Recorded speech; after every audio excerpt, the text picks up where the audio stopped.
नमस्कार, मैं संस्कृति गाबा स्वागत करती हूँ आप सभी का IMS टुडे में। और आज हमारे साथ मौजूद है जर्नलिज्म की दुनिया के एक बेहद ही वरिष्ठ पत्रकार श्री अशोक श्रीवास्तव, जो कि DD न्यूज़ में सीनियर कंसल्टेंट एडिटर भी हैं। सर, आपका बहुत बहुत स्वागत है। थैंक यू संस्कृति। सर, जैसे कि जर्नलिज्म एक बहुत ही वास्ट फील्ड है, तो उसमें जो है काफ़ी सारे नरेटिव सेट होते हैं। तो मेरा सवाल आपसे ये है कि नरेटिव सेट करते वक्त आप किन बातों का ध्यान रखना हमें चाहिए? देखिए, किन बातों का ध्यान रखना चाहिए ये तो अब हर व्यक्ति के ऊपर है कि आप क्या नैरेटिव सेट करना चाहते हैं। पहली बात तो मैं ये बता दूं, पत्रकार का काम नैरेटिव सेट करना नहीं है। पत्रकार का काम जो सच है वो दिखाना है। लेकिन दुर्भाग्य से हो क्या रहा है कि इस वक्त नैरेटिव्स की लड़ाई चल रही है, इसमें कोई दो राय नहीं। और इसीलिए आपने सवाल पूछा तो उसमें मुझे कोई एतराज़ इसलिए नहीं हुआ।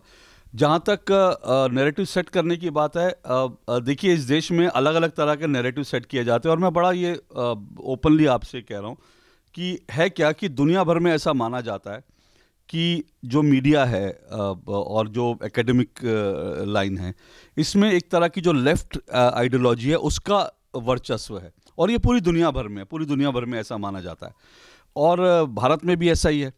आपने एक फिल्म देखी होगी, हाल ही में एक फिल्म आई थी कश्मीर फाइल्स में क्या कहा गया था, उसमें एक डायलॉग था, बड़ा हिट हुआ था। उसका डायलॉग था कि सरकार उनकी है तो क्या हुआ, सिस्टम तो हमारा है। तो वो सिस्टम हमारा से क्या कहना चाहते हैं? सिस्टम हमारा से कहना चाहते हैं कि मीडिया और जो शैक्षिक जगत है वहाँ पर हमारा कंट्रोल। अब इस कंट्रोल का मतलब क्या है कि लेफ्ट की थॉट के लोग जो हैं वो आपको हर जगह कंट्रोल करते दिखाई देंगे। और मैं फिर कह रहा हूँ ऐसा पूरी दुनिया भर के मीडिया में। और वो नैरेटिव जो है वो लोग सेट करते हैं। लेफ्ट का एक नैरेटिव सेट होता है। जैसे आपको एक छोटा सा उदाहरण देता हूँ। ये कहना कि भारत में डेमोक्रेसी नहीं है, क्या ये नैरेटिव सही है? दुनिया भर में नैरेटिव सेट किया जाता है। ये कहना कि भारत में तानाशाही है, ये नैरेटिव सही है, ये गलत है। भारत दुनिया की सबसे बड़ी डेमोक्रेसी है।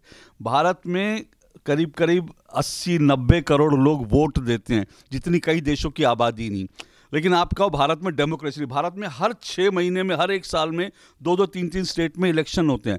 भारत में मीडिया इतना खुला है कि आज की तारीख में मैं बार बार इस बात को याद दिलाता हूं कि मीडिया में ऐसे लोग हैं, ऐसे पत्रकार हैं जिन्होंने अपने सोशल मीडिया पे ये पोस्ट डाली है कि नरेंद्र मोदी की मौत हो जाए।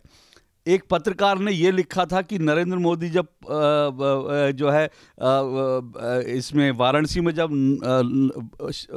नाव में बैठे थे तो किसी ने एक ट्वीट किया कि ये नाव डूब जाए।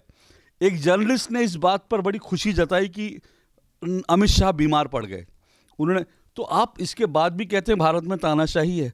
अगर भारत में तानाशाही होती तो ये लोग जो प्रधानमंत्री, गृह मंत्री के लिए ये लिख रहे हैं कि जो है ये लोग मर जाएं, ये लोग बीमार हो गए, अच्छा, उनको तो उठाकर, अगर ईदी अमीन होता, हिटलर होता, उठाकर उनको जेल की सलाखों में डाल देता, उनका पता भी नहीं चलता। तो वो नैरेटिव सेट करते हैं। तो ये नैरेटिव की लड़ाई है। अब ऐसे में मुझको क्या लगता है, जो आपने पूछा, मेरा एक ही नैरेटिव है और मैं मानता हूँ वो नैरेटिव देश हित में होना चाहिए, भारत की बात होनी चाहिए। अगर भारत आज एक दुनिया की ताकत बन रहा है तो वो मेरा नैरेटिव है। अगर आज भारत जो है एक विश्व में ताकत बना है, अगर आज भारत में एक ऐसी डेमोक्रेसी है जिससे दुनिया सीख सकती है, तो वो मेरा नैरेटिव है।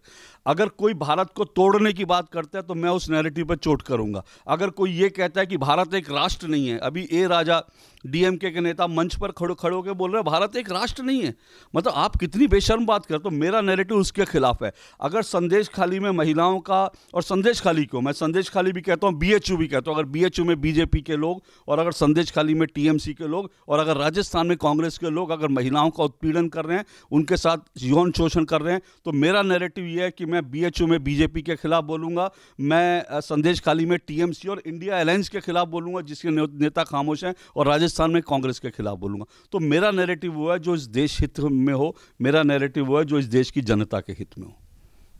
सर, जर्नलिज्म के फील्ड में बहुत सारे चैलेंजेस भी फेस करने पड़ते हैं, तो आपकी भी करियर में ऑफ कोर्स बहुत सारे चैलेंजेस आए होंगे, तो आप उनके बारे में कुछ बताइए।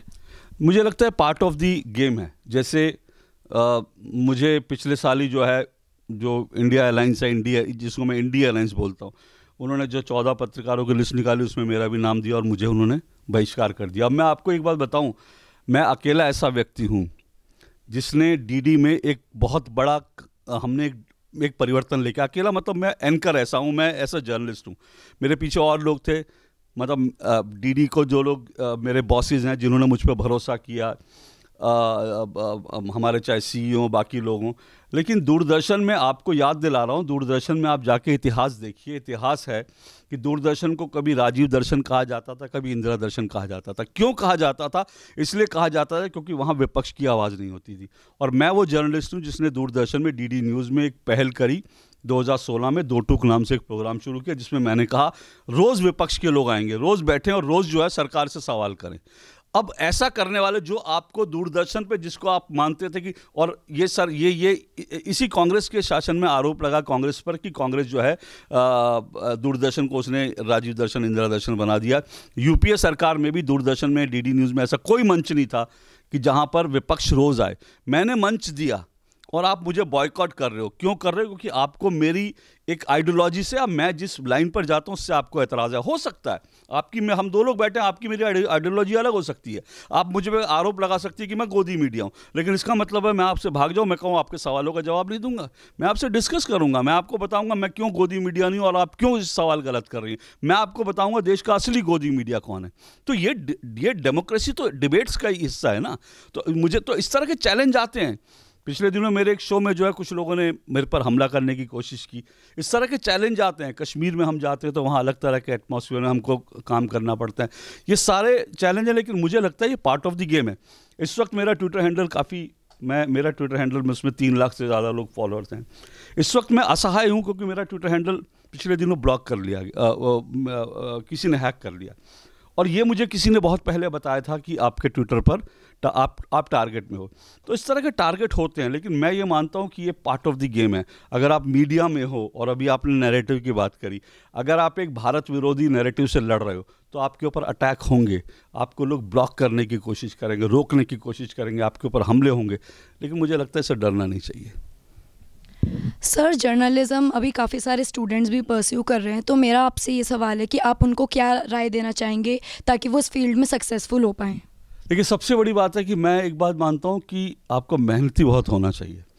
दूसरा, आपको ये आज की तारीख में मैं मानता हूँ कि मीडिया में आप किसी बड़े अखबार से जुड़े हैं, किसी बड़े चैनल से जुड़े हैं, नहीं जुड़े, ये मैटर नहीं करता। मैटर ये करता है कि आप कंटेंट क्रिएट कर पा रहे हैं क्या। अगर आप अच्छा कंटेंट क्रिएट कर पा रहे हैं तो फिर आपकी पूछ है, आप उन चुनौतियों से पार जा सकते हैं, आप सक्सेसफुल हो सकते हैं।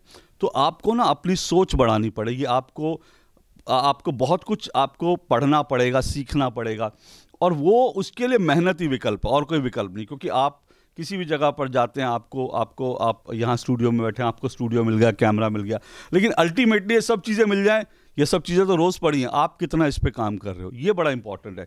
तो जो मीडिया के क्षेत्र में आ रहे हैं, मैं उनसे यही कह रहा हूँ कि एक बात मेहनत खूब करें। दूसरी बात फिर मैं कहता हूँ, जो आपने पिछली बार सवाल किया, आपको इस बात के लिए तैयार रहना चाहिए कि चैलेंजेस आएंगे। ये इतनी आसान फील्ड नहीं है, केक वॉक नहीं है कि आप जैसा चाहे वैसे कर लें, सामने वाला कुछ नहीं करेगा, सामने वाला भी आपको रोकने की कोशिश करेगा।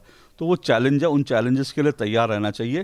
रोज़ अप डाउन होते हैं, और ये फील्ड ऐसी है कि अगर आपका कितना एक्सपीरियंस हो, अगर आप डेली कुछ ना कुछ अच्छा नहीं कर रहे हैं तो फिर आप निकल जाएंगे, किसी को पता भी नहीं चलेगा, और जब आप निकल गए तो आपको कोई पूछेगा नहीं, लोग भूल जाएंगे। ये सारे चैलेंजेस, इन चैलेंजेस के लिए अपना मन बनाकर तैयारी करके आना चाहिए। सर, अपना कीमती समय देने के लिए आपका बहुत बहुत धन्यवाद। कैमरामैन सुहेल के साथ IMS टुडे।